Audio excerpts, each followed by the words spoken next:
Bonjour à tous et bienvenue dans le Louis Soccer Show. Le tirage de Ligue des Champions vient d'être complété. On connaît tous les huitièmes de finale. On connaît aussi nos adversaires pour nos clubs français. On va essayer de déterminer qui va s'emparer du trophée. On va faire chaque tour par tour, match par match, les gagnants. Et on verra qui pour moi sera le gagnant de cette édition 2025.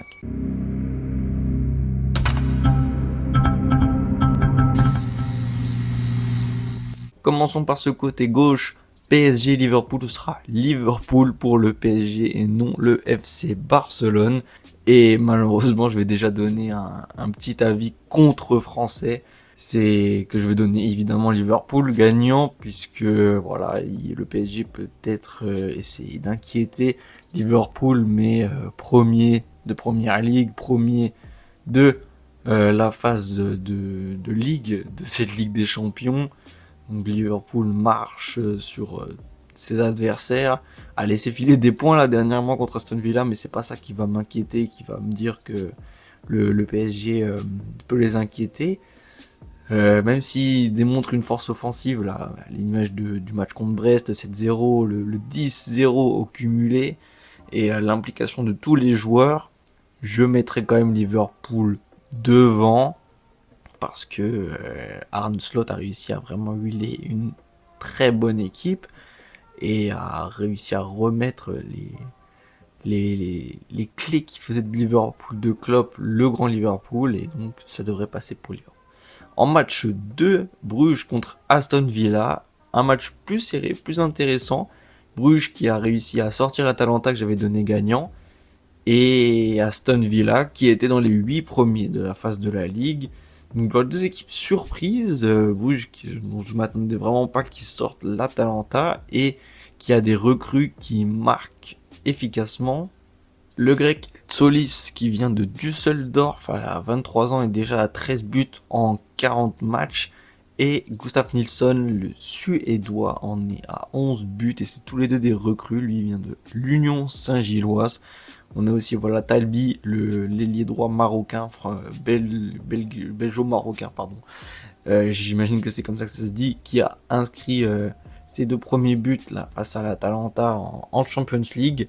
Il y en a 7 buts pour l'instant, toutes compétitions confondues. Donc voilà, c'est une équipe qui est offensive, qui peut apporter de l'attaque devant. Et Aston Villa, c'est pas non plus le géant hégémonique, surtout avec en plus la perte de Durant qui est parti en Arabie Saoudite. Il n'y a plus cette force incontestée qui peut me dire que ça va être un match serré, même si je vais quand même donner Aston Villa gagnant pour leur expérience, même si Bruges peut être l'équipe surprise de cette édition. Benfica contre Barcelone. Barcelone, voilà, sans suspense, va s'imposer pour moi. Benfica a quand même des armes à faire valoir, mais bon, Barcelone, c'est vraiment très chaud cette année. Hansi Flick a réussi à vraiment utiliser tous ses talents de la Masia, tous ses talents formés au club, et ça devrait le faire pour Barcelone, avec un Benfica qui a sorti Monaco, qui peut sortir des bons matchs, qui peut sortir des équipes moyennes plus, mais contre Barcelone ça risque d'être compliqué. Et pour notre deuxième club français, Dortmund contre le LOSC. Dortmund qui est vraiment en difficulté avec 2 matchs depuis l'ère Kovac en Bundesliga. Pourtant qui a réussi à sortir le Sporting que j'avais donné gagnant. Ouais, j'ai pas été très bon sur les pronostics.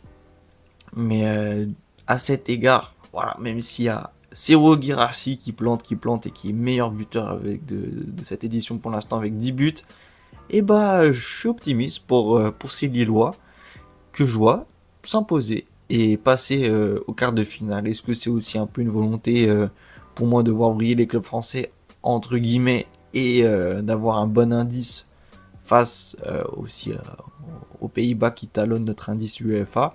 Peut-être, mais voilà, le collectif lillois, si tous les joueurs reviennent bien, Zegrova, David, franchement, ça peut donner quelque chose de bien, et ça peut inquiéter Dortmund. Et voilà, lorsqu'il a déjà joué les grands cadors européens, le Real Madrid, la Juventus, et n'a pas eu froid aux yeux, et voire à gagner. Donc, Voilà, je vais donner pour ces quarts de finaux Liverpool contre Aston Villa et Barcelone contre Lille. Invraisemblable, mais c'est ce que je donne pour l'instant. Du côté droit, le Real Madrid tombera contre son compère de la même ville, l'Atlético de Madrid.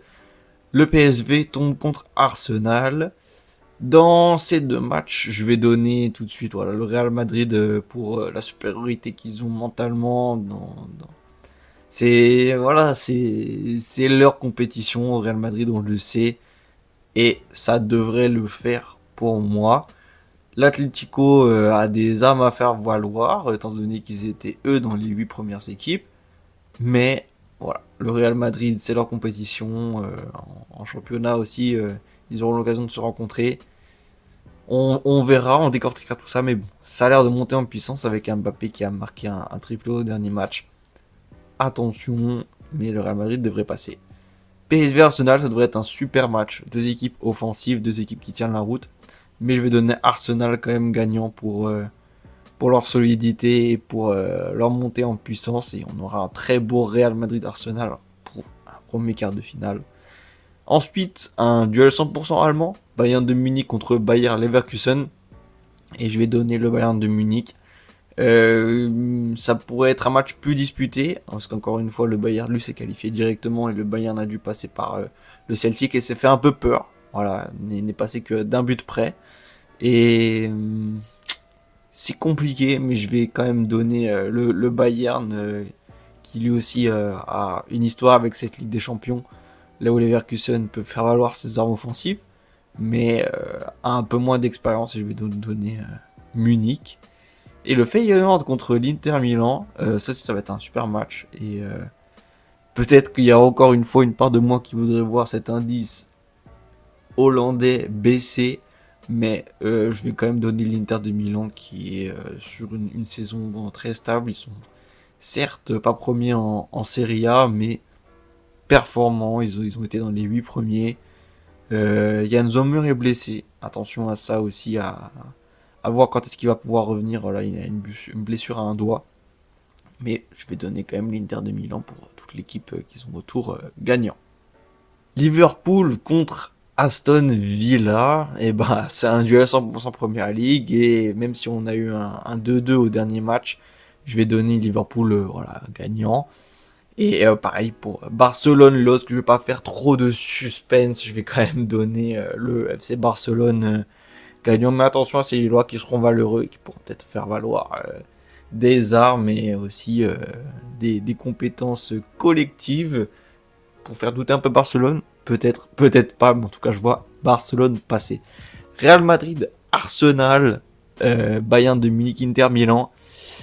Le Real Madrid, ça va être un super match. Franchement, il y a des très beaux matchs avec des très belles oppositions.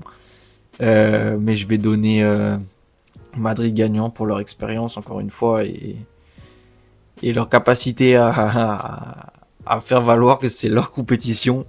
Je vais donner Madrid gagnant. Et pour le dernier quart de finale, le Bayern a certes de l'expérience, mais le Bayern est un peu juste dans la finition, là où l'Inter de Milan a la finition et la solidité défensive. Et donc pour moi, je vais laisser l'Inter de Milan filer jusqu'en demi-finale. Voilà, un stade qu'ils ont atteint ces dernières années. Un remake donc d'une très belle affiche Liverpool-Barcelone en demi-finale. Un 4-1 mémorable, un 4-1 légendaire. Mais Liverpool, attention à avoir envie de tout jouer, attention peut-être à cet essoufflement physique. Et peut-être que c'est là que Barcelone va pouvoir sortir son épingle de sa poche. Sa clé de son chapeau, j'invente des expressions, mais pour moi ça risque de passer pour Barcelone.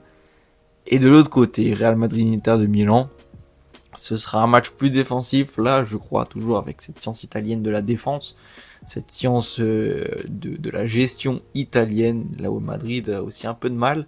Ça va être serré, mais le football espagnol règne. En ce moment, le football espagnol est en pleine exposition, plus à Barcelone qu'à Madrid, mais bon, Madrid, c'est l'Espagne, c'est la capitale de l'Espagne, donc c'est pour ça que je dis ça.